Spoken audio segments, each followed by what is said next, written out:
Fala galera, beleza? Professor Otávio na área novamente e agora a gente vai dar continuidade ao que a gente começou na aula anterior, falando um pouquinho sobre condições, né? Então a gente já estudou dois tipos de estruturas nativas aí no JavaScript, né? A gente estudou estruturas de atribuição e estruturas de condição, beleza? Então a gente precisa entender bem como é que a gente faz atribuições, como é que eu guardo coisas lá na memória, né? E como é que eu faço também condições para que a gente possa, a partir dessas condições, tomar decisões, né? É muito importante isso porque, basicamente, todos os programas que vocês utilizam nos dias de hoje, eles exigem uma tomada de decisão, eles exigem algum tipo de condição, e a gente estudou aí na nossa última aula que eu posso usar o comando if, passando uma condição aqui, né, uma condição qualquer, e se essa condição for verdadeira, eu vou executar o que está dentro desse bloco.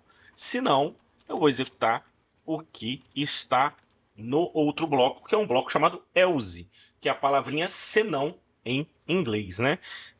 Pessoal, isso é essencial, tá?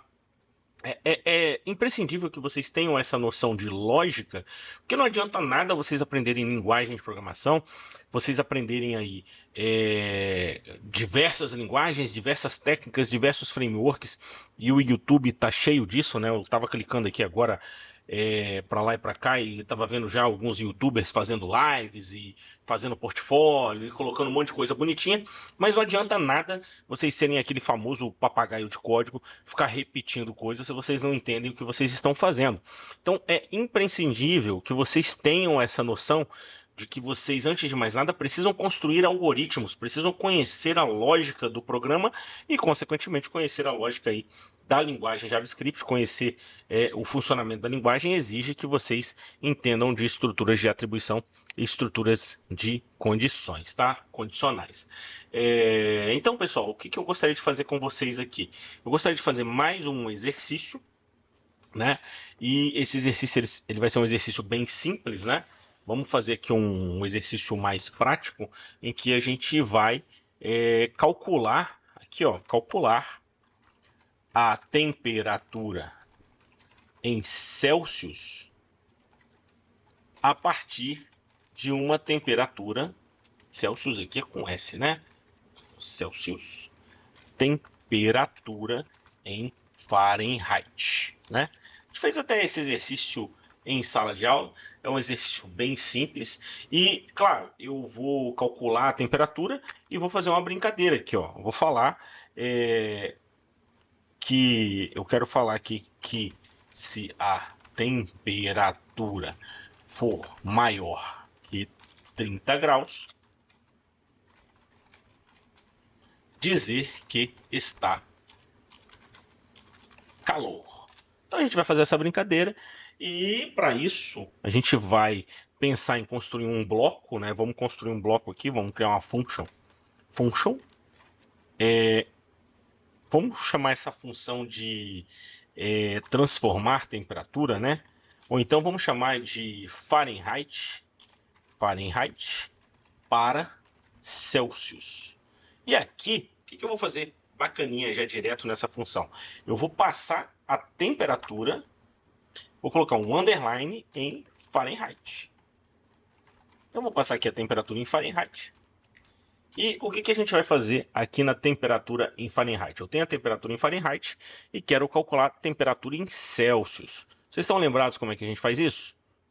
Bem, se vocês não estão, basta vocês virem aqui no Google, ó, Celsius para Fahrenheit. Se vocês fizerem isso, vocês vão ver que existe uma formulinha aqui para calcular, ó, que a fórmula nada mais é do que eu tenho aqui, que a temperatura em Celsius vai ser, se eu colocar aqui, ó, 10 graus Celsius, ó, o que vai acontecer? Vai ser a temperatura em Celsius vezes 9 sobre 5, mais 32, eu tenho aqui 50 Fahrenheit, né? Vamos olhar que o que eu pedi aqui para vocês foi isso aqui, ó. Eu pedi para calcular de Fahrenheit para Celsius, ou seja, Fahrenheit vai ser o quê? 32 mais a temperatura em Celsius vezes 9,5 9 dividido por 5 mais 32, né? Então, se eu tiver a temperatura em Fahrenheit, ou seja, se eu inverter esse cara aqui, ó, grau Fahrenheit para grau Celsius, o que que eu vou ter que fazer?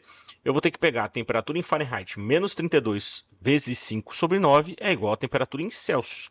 Então, o que que a gente vai fazer? Vamos lá, ó. Eu vou vir aqui e vou fazer assim, ó.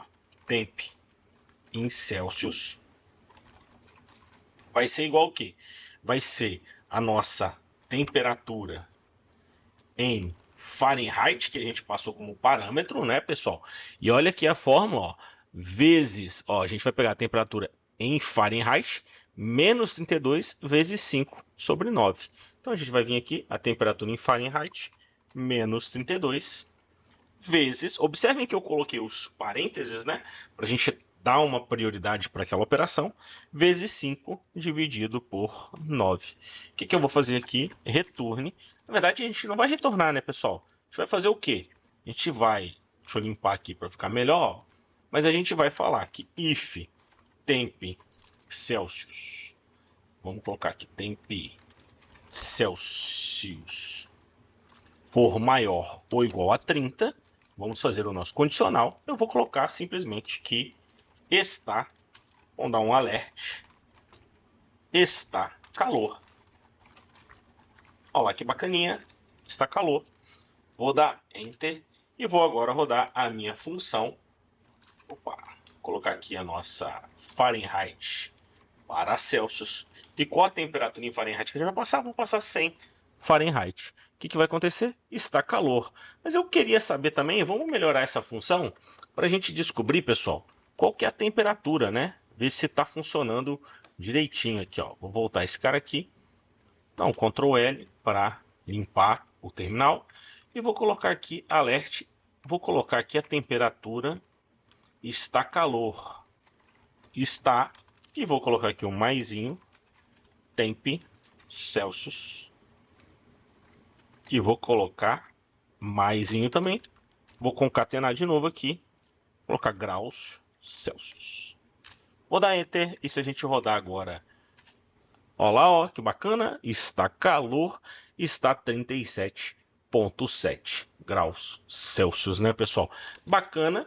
E uma coisa que a gente poderia fazer aqui, já aproveitando alguns operandos que existem do JavaScript, é pegar aqui o temp Celsius e usar uma operação aqui, ó, chamada toFixed.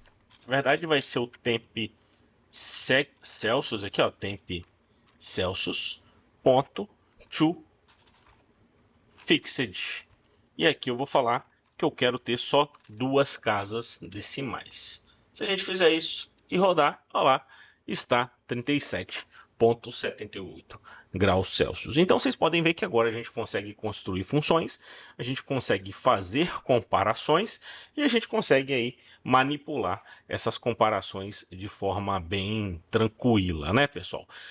Outra coisa que nós poderíamos fazer é o seguinte, a gente poderia fazer aqui algumas outras operações. Por exemplo, eu poderia pedir para uma pessoa ela entrar com alguns valores, algumas notas, e a gente calcular médias, calcular soma, calcular maior, calcular menor.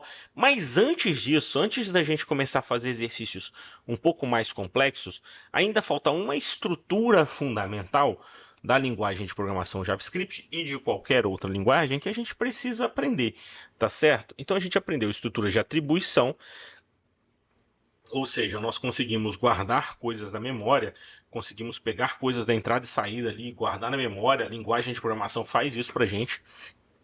A gente consegue fazer estruturas de condição, mas ainda existe uma outra estrutura fundamental que a gente precisa aprender, que é uma estrutura que faz ali uso, toma proveito ali da velocidade do processador para fazer coisas de maneira automática e da forma mais rápida possível, que são estruturas de repetição, pessoal.